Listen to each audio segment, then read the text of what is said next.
بسم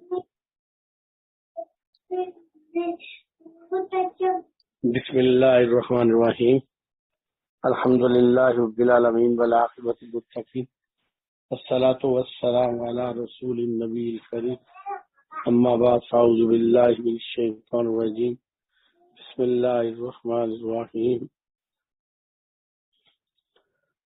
قل هو اللہ احد اللہ الصمد لم یلد ولم یولد ولم یکن له کفوا احد صدق اللہ العظیم اللهم رب اشرح لي صدري ويسر لي امري واحلل عقدة من لساني يفقهوا قولي رب زدني علما ربي زدني علما ربي زدني علما اللهم صل على محمد النبي الأمي وأزواج أمهات المؤمنين وذريته وآل بيته كما صليت على إبراهيم إنك حميد مجيد اللهم صل على محمد النبي الأمي وعلى آله وأصحابه وبارك وسلم۔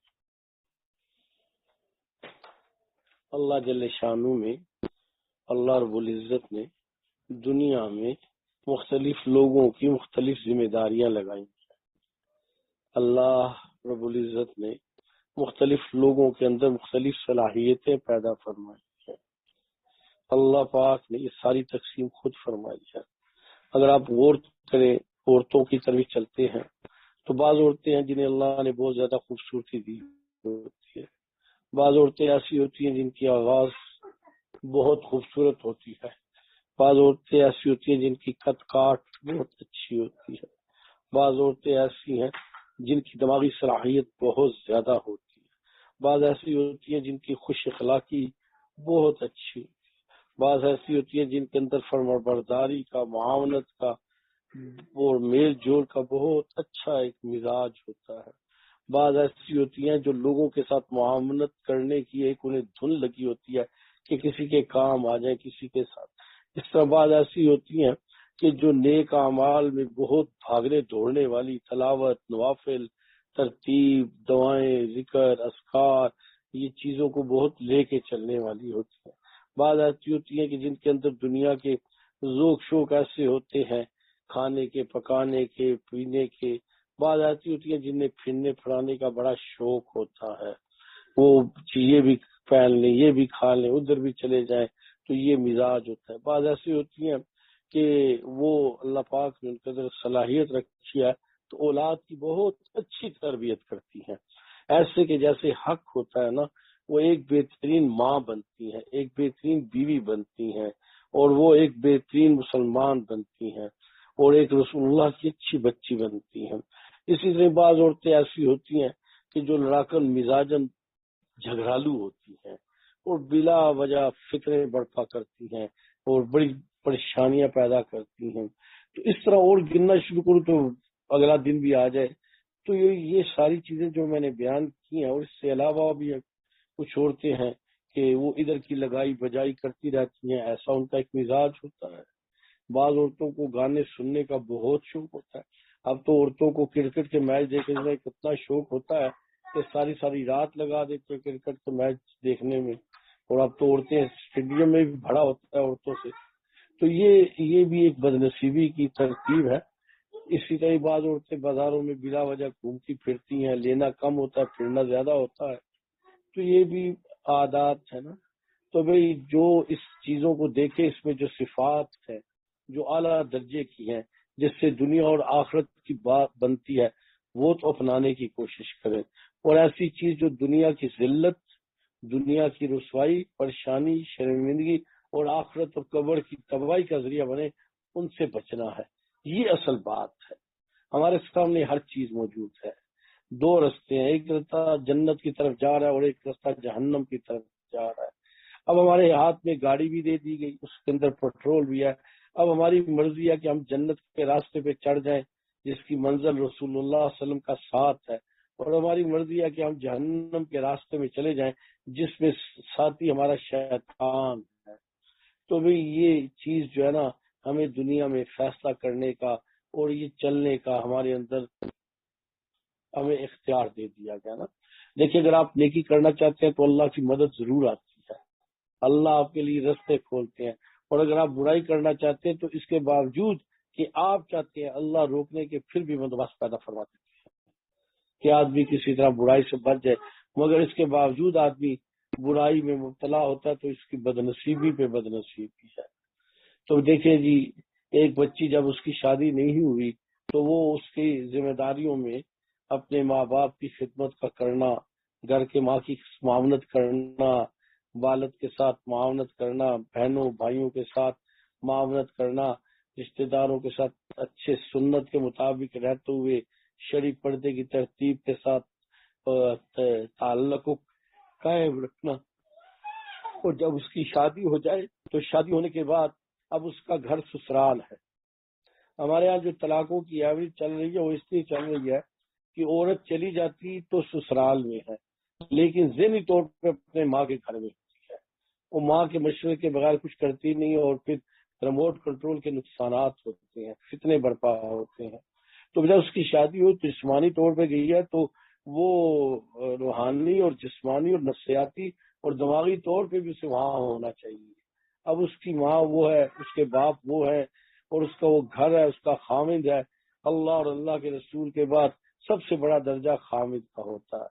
نبی صلی اللہ علیہ وسلم نے فرمایا کہ اگر سجدہ کرنا جائز ہوتا اللہ کے سوا کسی کو تو میں حکم دیتا کہ عورت اپنے خامد کو سجدہ کرے۔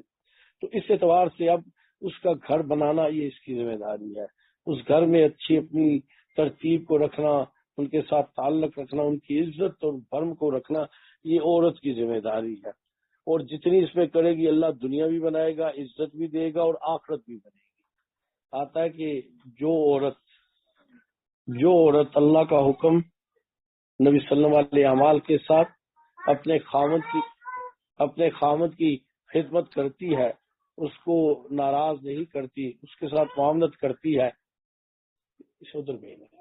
تو پھر وہ عورت جو ہے نا جب پل صراط کراس کر کے جنت کی طرف جائے گی تو جنت کے 8 دروازے ہیں، ہر دروازے سے اس عورت کا نام لے کے پکارا جائے گا کہ اس راستے اس دروازے سے آ کر، اتنی اس کی شان ہوگی، اتنی، اور اس کو اللہ اجر بھی زیادہ دے گا کہ اللہ کا بھی حکم ماننا ہے، خامد کا بھی حکم ماننا ہے، نہ چاہتے ہوئے بھی ماننا ہے، تو وہ اللہ ہی کی حکم کی درجے میں آتا ہے کہ اللہ نے حکم دیا ہے کہ زندگی ایسے گزار، نبی صلی اللہ علیہ وسلم نے حکم دیا ہے۔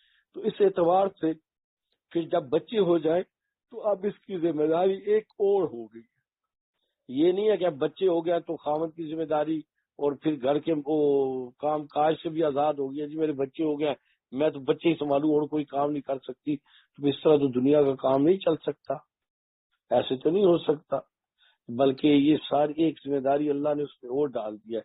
جیسے مرد کی ذمہ داری بڑھتی ہے کہ وہ پہلے ماں باپ کے ساتھ ہوتا ہے، پھر جب شادی ہوتی ہے تو اس کو بیوی بھی اس کی ذمہ داری میں آ جاتی ہے، جب بچے ہوتے ہیں تو وہ بھی اس کی ذمہ داری میں آتے ہیں، تو وہ تو نہیں کہتا کہ اب میرے بچے ہو گئے تو باقی ذمہ داریاں ختم ہو گئی ہے، عورت کا بھی حق آدھا ہو گیا، تو وہ تو اسی طرح ہی اس کو حق دیتا ہے۔ اس طرح عورت کا بھی یہی ہے کہ وہ بچوں کے بعد اپنی باقی چیزوں کو بھی برقرار رکھے۔ ہمارے یہاں اکثر عورتیں بچوں کے بعد کہتے ہیں جی اب مجھ سے دوسرے کام نہیں ہو سکتے، تو چلو معاملت تو کی جا سکتی ہے لیکن انکار کر دینا کسی درجے میں بھی ٹھیک نہیں ہے۔ تو ایک آسان سی بات، اب عموماً جو بچیاں ہوتی ہیں ان کے بھائی بھی ہوتے ہیں اور بھائی شادی والے بھی ہوتے ہیں، تو وہاں جو اس کی بھابھی اگر یہ کہے تو یہ اس کو آگ لگ جاتی ہے کہ میری بوڑھی ماں ہے، لیکن جب یہ کرتی ہے تو اس کو نہیں خیال آتا ہے کہ اس کی ساس بھی تو کسی کی بوڑھی ماں ہے نا، اپنے لیے اور ہے لوگوں کے لیے اور ضابطہ ہے، تو یہ جھگڑے اور فتنے کا سبب کچھ یہ بھی ہوتا ہے۔ خیر چلیں اس کو بھی چھوڑیں، اب آ گیا اس کے بچوں کی ذمہ داری، تو بچوں کو پالنا، بچوں کی نگہداشت کرنا، اس کی تربیت کرنا، اسے اچھا طرح سکھانا، اس کے حلال مال سکھانا، اسے گناہوں والی ترتیب سے بچانا، یہ آپ عورت کی ذمہ داری آتی ہے۔ اور بھئی یہ صرف ذمہ داری نہیں ہے، یہ اتنا بڑا اجر ہے کہ رسول اللہ صلی اللہ علیہ وسلم فرمایا ماں کے قدموں میں جنت ہے، اتنا ہے، اتنی فضیلت ہے کہ جب وہ دودھ پلاتی ہے اس کے گناہ معاف ہوتے ہیں، جب وہ بچہ پیدا ہوتا ہے اس کے سارے گناہ معاف ہوتے ہیں، اللہ اسے اتنا اجر دیتے ہیں، اتنا اجر دیتے ہیں، اور وہ بچہ جب بڑا ہوتا ہے تو جتنے اعمال کرتے ہیں ماں باپ کو بھی اس کا ثواب ملتا ہے۔ تو یہ جہاں اللہ نے ایک ذمہ داری دی ہے تو وہاں اللہ نے اجر بھی بڑا عطا فرمایا ہے۔ ایک عورت ہے، مرد ہے، فوت ہو گئے ہیں، بچے ان کے 8 ہیں، اب بچے 5 نمازیں پڑھے، 8 5 40 نمازوں کا ماں باپ کو قبر میں ثواب ملتا ہے۔ بہت بڑی شہادت ہے بچوں کی۔ حدیث میں آتا ہے کہ بندوں کو جب نامہ اعمال دیا جائے گا تو کہیں گے اللہ اتنے حج تو ہم نے نہیں کیے، تو کہا جائے گا یہ تمہاری اولاد نے کیے تھے اور تم نے ان کی تربیت کی تھی تو ان کو بھی ثواب ملا تو تمہیں بھی ملا۔ اللہ نے اگر ذمہ داریاں دی ہیں تو اس ذمہ داریوں میں اللہ نے اجر بھی تو بڑا رکھا ہے نا، بہت بڑا اجر ہے، بہت بڑی اللہ کا انعام ہے، تو بھی اسے اللہ کا انعام سمجھے۔ اگر آپ دیکھتے ہیں نا تو ان عورتوں کو دیکھیں جن کے بچے نہیں ہیں، علاج کراتی پھرتی ہیں، روتی پھرتی ہیں، دعا کرو بچہ ہو جائے، بچہ ہو جائے، بچہ۔ دوسرا ان لوگوں کو دیکھیں کہ جن کے بچے معذور ہیں، اپاہج ہیں، اندھے ہیں، تو اللہ نے آپ کے بچوں کو ٹھیک ٹھاک رکھا، کتنی بڑی خوبصورت ہے بچے، کتنا اللہ کا احسان ہے۔ تو بعض عورتیں تو بچوں پہ تنگ آ کے بددعائیں بھی دے دیتی ہیں، اور جب بدوا لگ جائے تو پھر روتی ہیں، تو بھائی بدوا تو خود دی ہے، آگ تو خود لگائی ہے، بچوں کو بدوا دی، تو مر جائے میری جان چھوٹ جائے، وہ مر جاتا ہے تو پھر روتی رہتی ہیں یا اور ایسی بدوائیں دے دیتی ہیں، تو یہ بھی اپنی ہے۔ تو بچے کی ایسی تربیت کریں کہ ایسا دل میں ارادہ کریں کہ اللہ تیرے خاص بندوں میں شامل، تیرے خاص بندوں میں آ جائے، تیرے مقرر بندوں میں آ جائے، تیرے برگزیدہ بندوں میں آ جائے، اور اس کے لیے دین اور دنیا دونوں کی دعائیں کرتے۔ یاد رکھیں جو ماں اور باپ کی دعائیں اولاد کے حق میں ہوتی ہیں وہ اس طرح پوری ہوتی ہیں جیسے پتھر پہ لکیر ہوتی ہے۔ اتنا اس پہ اللہ کے ہاں سے اجر، اتنا اس پہ اللہ کے ہاں سے ملتا ہے کہ انسان اس کا تصور نہیں کر سکتا کہ کتنی اللہ پاک نعمتیں، کتنی اللہ پاک اپنی عظمتیں، کتنا اللہ پاک کی رحمتیں اترتی ہیں، کتنا اللہ جل شانو راضی ہوتے ہیں۔ تو یہ اللہ کی نعمتیں جو ہے نا بہت بڑی نعمتیں ہیں، یہ بہت بڑا اللہ کا انعام ہے، یہ بہت بڑا اللہ کا احسان ہے۔ لیکن ہمارا مزاج ایسا ہے کہ جو چیز ہمیں اچھی لگتی ہے، جو چیز ہمیں پسند ہوتی ہے تو ہم تو اس پہ واہ واہ کرتے ہیں، اور جو چیز ہمیں پسند نہیں ہوتی چاہے اچھی بھی ہو ہم اسے قبول نہیں کرتے۔ اللہ کا قرآن کیا کہتا ہے؟ اللہ کا قرآن کہتا ہے کہ کئی ایسی چیزیں ہیں کہ تمہیں اچھی لگتی ہیں اور تمہارے لیے اچھی نہیں ہیں، اور کتنی چیزیں ایسی ہیں جو تمہیں اچھا نہیں لگتی تمہارے لیے اچھی ہیں۔ ایک بچہ بیمار ہے تو وہ تو کبھی بھی دوائی نہیں پینا چاہتا، ماں زبردستی دوائی دیتی ہے، اور جب بچہ ٹھیک ہوتا ہے تو بچوں کو پتہ چلتا ہے یہ ماں اگر سختی کر کے دوائی نہ دیتی تو میں بیمار ہوتا۔ اسی طرح بچے کو پھوڑے پھنسی نکلتے ہیں، ماں اسے کافیاں بند کرتی ہے، بچہ چیختا ہے کہ میری پسندیدہ چیز لے لی گی، لیکن اس کی پسندیدہ چیز اس کی بیماری کو بڑھا دیتی، زیادہ ہو جاتی۔ اسی طرح جو ہے نا ماں ایک ڈاکٹرز بھی ہوتی ہے، جیسے ڈاکٹر آدمی کو بتاتا ہے کہ یہ چیزیں تجھے نقصان دے گی، تو ماں بھی اپنے بچے کا قبر بھی بناتی ہے، حشر بھی بناتی ہے۔ آپ یقین مانیں کہ نبی صلی اللہ علیہ وسلم کی امت کی بات کرتے ہیں کہ آپ کی امت میں جو لوگ معروف ہوئے، جن کی دینی شہرت ہے، جنہیں اللہ نے دین کا کام دیا، اس میں تقریباً 90% 95% وہ لوگ ہیں جن کی ماؤں کی تربیت کی وجہ سے بچے بنے۔ تھوڑے سے لوگ ہیں جو باپ کی وجہ سے بنے، لیکن اکثر لوگ اپنی ماؤں کی تربیت کی وجہ سے اس درجے پہ پہنچے کہ اللہ کے خاص مقربین میں گئے اور اللہ نے ان سے دین اور دنیا کا کام لیا۔ اس لیے کہ میری بات غور سے سنیں، باپ ہے اس کے ایک نطفہ ہے نا، ماں کے تو وجود میں 9 مہینے رہتا ہے، وہ ماں کے خون سے پلتا ہے، ماں کی عادات سے پلتا ہے، ماں کے وجود سے پلتا ہے، ماں کا خون لے کے پلتا ہے، پھر اس کے بعد وہ دودھ پیتا ہے 2 سال 2.25 سال، تو ماں کے خون سے وہ دودھ بنتا ہے، پھر ماں کی گود اور ماں کے پاس بہت زیادہ رہتا ہے، باپ کے پاس اسے تو وقت ملتا ہی نہیں ہے۔ وہ تھوڑے سے لوگ ہوتے ہیں جن کے پاس وقت ہوتا ہے، ورنہ ماں ہی کرتی ہے۔ تو ماں کا بچے کی تربیت میں ماں کا کردار باپ کی نسبت بہت زیادہ ہے، اور اللہ پاک کا اجر بھی اسی اعتبار سے اسے زیادہ ملتا ہے۔ تو عورت بچوں کی تربیت کو بوجھ نہیں سمجھے کہ اے میرے اللہ تیرا شکر ہے کہ تو نے مجھے یہ موقع دیا کہ میں رسول اللہ کے بہترین امتی پیدا کر کے بہترین امتی بنانے کا میں ذریعہ بن جاؤں، ایسے ہوں کہ رسول اللہ کو روز خوشیاں آئیں میری اولاد کی وجہ سے۔ آپ اندازہ لگائیں کہ صحابہ عورتوں کی آپ زندگیاں دیکھیں تو آپ حیران ہو جائیں۔ اس کے بعد آگے ہمارے اکابر میں جتنے حضرات ہیں ان کی والدوں کی، اور اکثر میں نے دیکھے ہیں کہ کئی عورتیں ایسی تھی جو بیوہ عورتیں تھیں وہ، اور انہوں نے بچوں کی ایسی تربیت کی کہ ماں بھی بنے اور باپ بھی بنے، اور ان کی معاشی ضرورتیں بھی پورے کی۔ حضرت امام شافعی رحمۃ اللہ علیہ کے والد صاحب فوت ہو گئے تھے، والدہ بیوہ تھی، اور امام شافعی رحمۃ اللہ علیہ کی یہ تربیت ماں نے کی تھی کہ 15 سال کی عمر میں، 15 سال کے بچے کو تو تمیز ہی کوئی نہیں، آتا ہی کچھ نہیں، 15 سال کی عمر میں امام شافعی مکہ مکرمہ میں نائب مفتی کے درجے پہ، مکہ مکرمہ میں، کسی عام جگہ نہیں، تو اس سے بڑی کون سی جگہ ہوگی؟ مکہ مدینہ دو ہی تو شہر ہے۔ اور جب امام شافعی رحمۃ اللہ علیہ کو کوئی ایسا استاد نہ ملا مزید پڑھنے کے لیے، تو ماں نے انہیں امام مالک رحمۃ اللہ علیہ کے پاس مدینے بھیجا، بندوبست کیا اور ایک قافلے والے لوگوں سے بات کی کہ میرے بیٹے کو امام مالک کے پاس پہنچا دو۔ وہ ماں کی تربیت تھی۔ جب امام شافعی رحمۃ اللہ علیہ گئے تو عشاء کے بعد امام مالک جب فارغ ہو گئے تو چلنے لگے، تو انہوں نے سلام کیا، تو کبھی یہاں کون ہے آپ؟ کہا میں نام میرا شافعی ہے، تو میں نام ان کا کچھ اور تھا، شافعی لقب ہے، تو میں مدینہ سے آپ سے پڑھنے آیا ہوں، موتا پڑھنے۔ تو امام مالک نے موتا کی ایک کاپی دی، کہا بیٹے آپ اسے دیکھ لیجئے تو پھر پڑھ لینا۔ تو صبح فجر میں جب امام مالک آئے تو نماز کے بعد، تو امام شافعی رحمۃ اللہ علیہ نے موتا امام مالک امام صاحب کے حوالے کی، کہا استاد جی زبانی یاد ہو گئی،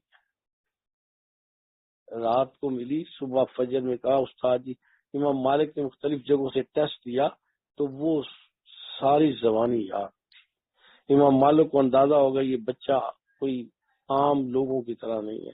پھر امام صاحب نے بڑی محنت کی ان پہ، اور امام شافعی رحمۃ اللہ علیہ جب فارغ ہو کے امام مالک سے جدا ہونے لگے، جانے لگے واپس مکہ آنے کے لیے، تو امام مالک رحمۃ اللہ علیہ نے بہت تحفے، گھوڑے اور چیزیں آپ کو دی تحفے کے طور پہ، بڑا لائق بچہ تھا۔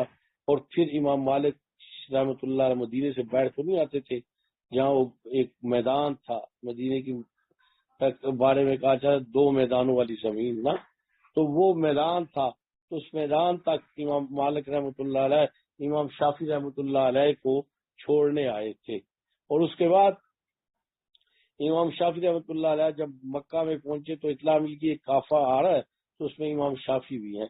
ماں بہت خوش ہوئی، ایک تو بچہ تھا، بڑے چھوٹی عمر میں گیا ہوا تھا، تو وہ بھی انتظار کرنے مکہ سے باہر آ گئی ایک مقام پہ، تو ایک قافلہ آیا، تو قافلے میں سے ایک بچے نے ایک دم سواری سے چھلانگ مار کے تو آیا، وہ امام شافعی تھے، اپنے ماں کے پاس آ گئے، ماں کے گلے لگ گئے، ماں نے کو پیار کیا، اور جب ماں نے کہا میرے بیٹے ایسا لگتا ہے کہ میرے چاند کو گرہن لگ گیا ہے، وہ امام شافعی کی ماں تھی، میرے بیٹے لگتا ہے میرے چاند کو گرہن لگ گیا ہے، تو حضرت امام شافعی رحمۃ اللہ علیہ نے فرمایا امی جی کوئی غلطی ہو گیا مجھ سے؟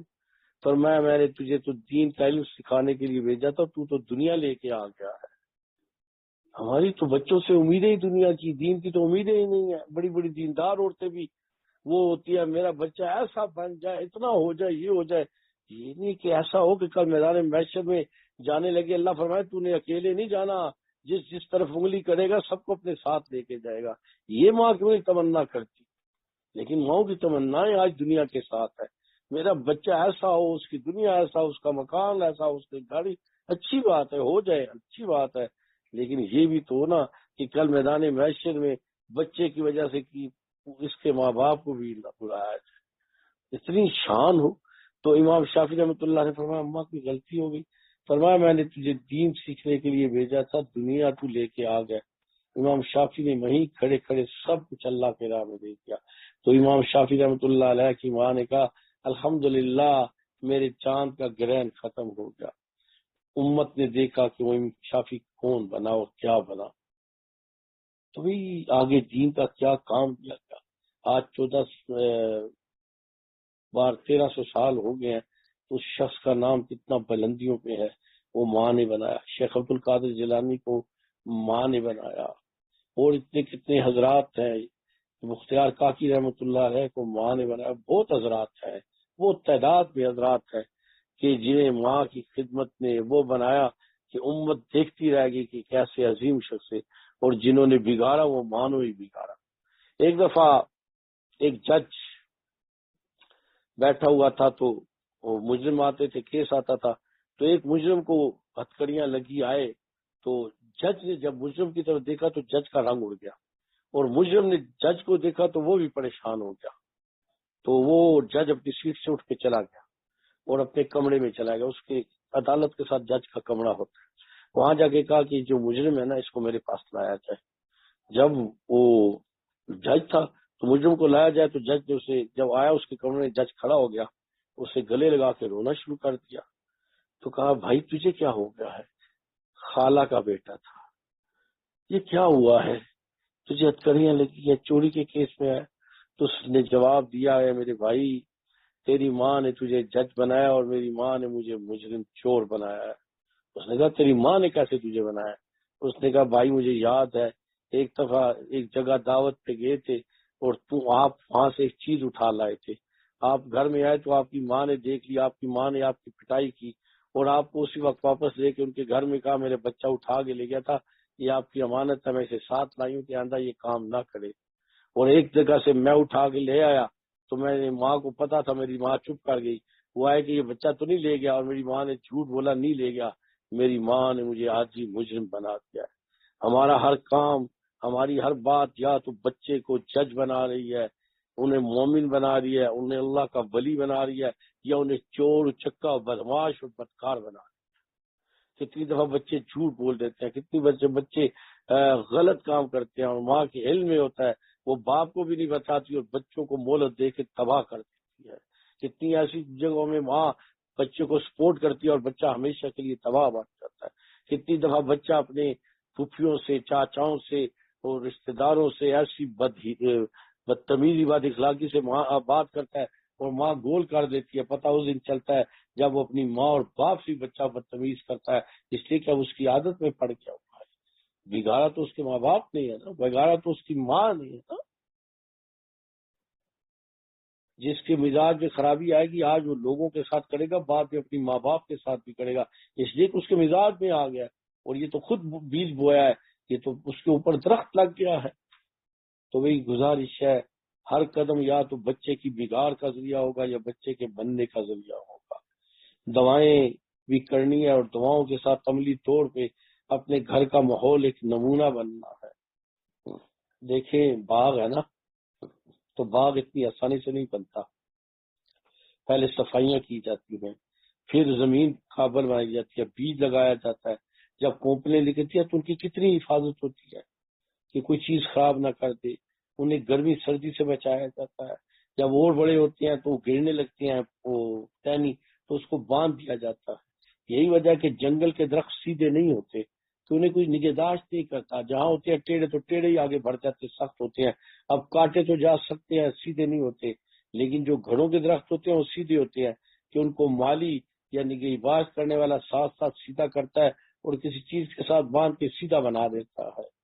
تو ماں بھی اپنے بچوں کی غلطیوں کو اگر چھپاتی ہے تو تباہ کرتی ہے، اور اگر اس کی اصلاح کرتی ہے تو وقتی تو بچہ ناراض بھی ہوتا ہے لیکن بچے کی تربیت ہو جاتی ہے، اسے پتہ چل جاتا ہے کہ مجھ سے غلطی ہو گئی ہے.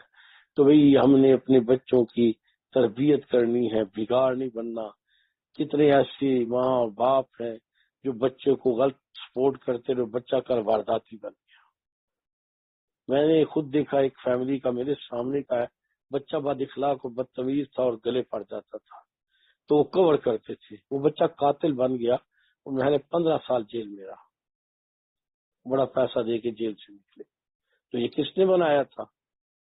اگر شروع میں اسے کنٹرول کر لیا جاتا تو یہ ماں باپ کو دن تو ماں مر گئی باپ بھی مر گیا، وہ جیل میں پڑا ہوا تھا. تو یہ گزارش ہے ہمیں اللہ نے ایک ڈیوٹی دی ہے اپنی اولاد کو بنانے کی. پیار محبت میں ہم بہت چیزیں مس کر جاتے ہیں، چھوڑ جاتے ہیں، چھپا لیتے ہیں، اس میں ہیڑیاں پھیڑیاں کر لیتے ہیں، بدل لیتے ہیں، لیکن ہم بچے کو خراب بھی کر رہے ہوتے ہیں، برباد کر رہے ہوتے ہیں. اور انہیں جب عادت پڑ جاتی ہے تو پھر وہ ڈیمانڈ کرتے ہیں اور ہم کر نہیں سکتے. کتنے بچے ہیں گھر سے پیسے نکالتے ہیں، ماں چھپا لیتی ہے، باپ کو نہیں بتاتی. جب بچہ نشے کا عادی ہو کے یا کسی کیس میں جیل چلا جاتا ہے تو پتہ چلتا ہے کہ یہ تو کب سے کر رہا ہو، اس کو سپورٹ اس کی ماں کر رہی تھی. معاشرے کو بنائیں. معاشرہ انسانوں سے بنتا ہے، ایک ایک فرد سے بنتا ہے. ایک مکان ہے، ایک ایک اینٹ سے بنتی ہے. یہاں کوئی ایک اینٹ نکل جائے مکان کے اندر سوراخ ہو جاتا ہے اور توڑنا آسان ہو جاتا ہے. معاشرہ ایک ایک فرد سے بنتا ہے، ایک ایک مرد عورت سے بنتا ہے. تو اس کو بنانا ہوتا ہے، اس کی ہر چیز کی نگہداشت کرنی ہوتی ہے. تو یہ سمجھے کہ یہ میری ذمہ داری ہے. کھانا پینا یہ تو جانور بھی کرتے ہیں، کپڑے اچھے پہن لینا، اچھی کر لینا، تو یہ تو کوئی بات تو نہیں. مسلمان تو یہ باتیں ہونے کے باوجود اس کا مقصد یہ چیزیں نہ ہو، اس کا مقصد آخرت ہو، اس کا مقصد اللہ کے حکم رسول اللہ کی سنتے ہوں، اس کا مقصد مخلوق کو نفع دینا ہو، مخلوق کو ترپانا نہ ہو. میں نے کتنی فیملیز میں دیکھا ہے کہ بچہ جو ہے وہ بڑا بد اخلاق ہے، تو ماں باپ پرواہ نہیں کرتے، وہ بعد میں اتنے بڑے فتنے کا وہ بچہ ذریعہ بنتا ہے. وہ کتنے ایسے بچے ہیں کہیں کی قتل کر بیٹھے. اللہ معاف کرے، اب تو اخباروں میں خبر اٹھائیں تو سب سے زیادہ قتل کی، طلاق کی وارد آتی ہے. کیوں ہے؟ یہ ماحول کون خراب کر رہا ہے؟ یہ ماں نے بچی کی شادی تو کر دی لیکن بچی کی تربیت نہیں کی تھی. بچی پھر طلاق لے کے واپس آ کے معاشرے کی بربادی کا ذریعہ بن جاتی. صرف شادیاں نہیں کرنی ہوتی، بچی کی تربیت بھی کرنی ہوتی. اسے ایک اچھی بیوی بننے، ایک اچھی ماں بننے. اس نے دیکھا میری اماں تو ہر وقت ابا سے لڑتی رہتی ہے، تو وہ تو یہی سیکھتی ہے، جا کے خامد سے بھی لڑتی ہے. اس کا باپ تو کمزور تھا، خامد کمزور نہیں ہے، وہ اٹھا کے باہر پھینک دیتا. خدا را اپنے دیکھیں، آپ کا ہر عمل بچے سیکھ رہے ہیں. اگر غلط کر رہے ہیں تو غلط سیکھ رہے ہیں، اچھا کر رہے ہیں تو اچھا سیکھ رہے ہیں. اللہ ہم سب کو ایسے اعمال نصیب فرمائے، ایسی زندگی کی ترتیب نصیب فرمائے کہ کل ہمیں شرمندگی نہ ہو، کل ہمیں پچھتاوا نہ ہو، کل ہمارے لیے پریشانی کا ذریعہ نہ بنے. اللہ میرے آپ کے، ہمارے سب کے گناہوں کو، غلطیوں کو، کوتاہیوں کو معاف فرما دے. اللہ ہمارا یہ مل بیٹھنا کی ترتیب قبول فرمائے، اور اللہ پاک اپنی خاص رحمت اور برکت نصیب فرمائے. چلیں جی.